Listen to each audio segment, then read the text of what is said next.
एक छोटा सा गांव था, नारियल नगरी, जहां चारों तरफ नारियल के पेड़ों की भरमार थी। गांव में दो रक्षक थे, राई स्टार और टुंग टुंग। राई स्टार समझदार और मेहनती था, जबकि टुंग टुंग बहुत आलसी था। राई स्टार रोज सुबह उठकर नारियल पेड़ पे चढ़ता और नारियल इकट्ठा करता, टेम्पो में भरता और बाजार जाकर उन्हें बेचता। वह जोर से आवाज लगाता, ताजा नारियल ले लो। लोग दौड़ दौड़ कर आते, नारियल खरीदते और हर दिन सारे नारियल बिक जाते। अच्छी कमाई होती और वो खुशी खुशी घर लौटता। राई स्टार ने टुंग टुंग से कहा, अगर ऐसे ही चलता रहा तो हम रातों रात अमीर बन जाएंगे। दोनों बहुत खुश थे, लेकिन गांव के बगल वाले जंगल में खतरनाक पशुओं का झुंड रहता था, जिन्हें नारियल बहुत पसंद थे। फिर आई पूर्णिमा की रात। राई स्टार ने टुंग टुंग से कहा, आज एक मेहमान आया है, मैं घर जा रहा हूँ। टुंग टुंग वैसे ही टेबल पर लेटा और सो गया। उसी रात झुंड आया, बगीचे में घुसा और कई नारियल तोड़कर ले गया।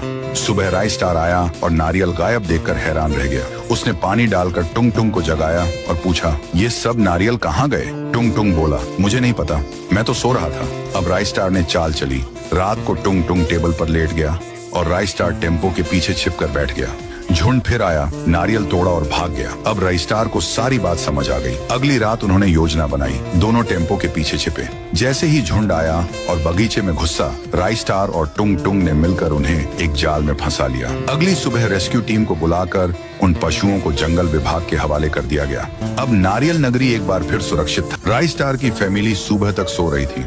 राई स्टार को अचानक मिलिट्री से फोन आता है, इसलिए वह बिस्तर से उठकर नीचे उतरकर फोन उठाते हैं। राई स्टार आर्मी में थे। राई स्टार को फोन आता है कि अभी के अभी उन्हें ड्यूटी पर आना पड़ेगा। इसीलिए राई स्टार चिंटू और चिंटू की मम्मी को उठाते हैं। दोनों उठ जाते हैं। राई स्टार उन्हें बताते हैं कि आर्मी से फोन आया है। चिंटू बाहर जाता है। राई स्टार और चिंटू दोनों साथ में ब्रश करते हैं। ब्रश करने के बाद राई स्टार पहले नहाते हैं, फिर चिंटू को नहाने के लिए भेजते हैं। दोनों नहाने के बाद कपड़े बदलने के लिए ड्रॉवर की तरफ जाने लगते हैं। दोनों कपड़े बदलते हैं। चिंटू स्कूल के कपड़े पहनता है और राई स्टार आर्मी के। फिर दोनों चिंटू की मम्मी के पास आते हैं। मम्मी राई स्टार से बोलती हैं कि ड्यूटी पर जाते वक्त इसे स्कूल छोड़ देना। राई स्टार ठीक है बोलते हैं। फिर मम्मी दोनों को बाय बाय करती हैं और राई स्टार ड्यूटी पर जीप से जाने लगते हैं और चिंटू को स्कूल के लिए। राई स्टार जीप चलाकर रास्ते से जा रहे होते हैं। तभी सामने से एक व्हाइट 444 जीप के पास आकर रुकता है। वो राई स्टार के सामने आकर पूछता है, कौन हो तुम और गन लेकर क्यों खड़े हो? चिंटू चुपके से उतरकर देखता है कि व्हाइट 444 ने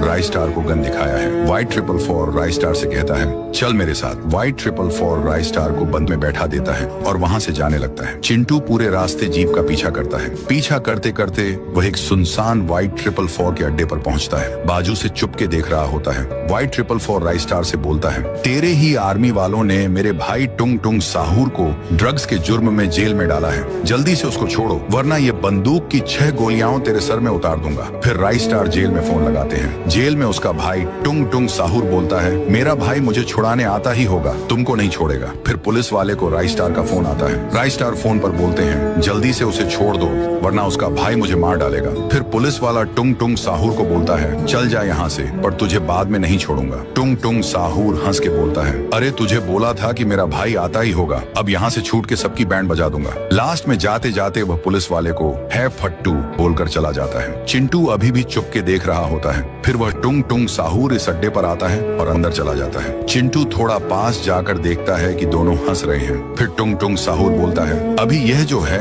इसको भी मार देंगे। इसको अपने अड्डे का पता चल चुका है और हमारे पास बहुत ड्रग्स है, कहीं ये पकड़वा ना दे। फिर व्हाइट 444 राई स्टार पर गोली चलाने के लिए गन तानता है। राई स्टार रोके बोलते हैं, मुझे क्यों मार रहे हो, मैंने तुम्हारा काम भी किया है। फिर चिंटू आसपास देखता है कि नीचे एक गन पड़ी हुई है। चिंटू जाकर गन उठाता है और उनके पास जाकर व्हाइट 444 को गोली मारता है। फिर टुंग टुंग साहूर को भी मार देता है। राई स्टार चिंटू को देखकर हैरान होकर उसके पास आते हैं और ताली मारकर बोलते हैं, शाबाश बेटा, तुम बड़े होकर मेरे जैसे बनोगे। चिंटू दिल पर हाथ मारकर बोलता है, हाँ पप्पा, मैं आपके जैसा ही बनूंगा।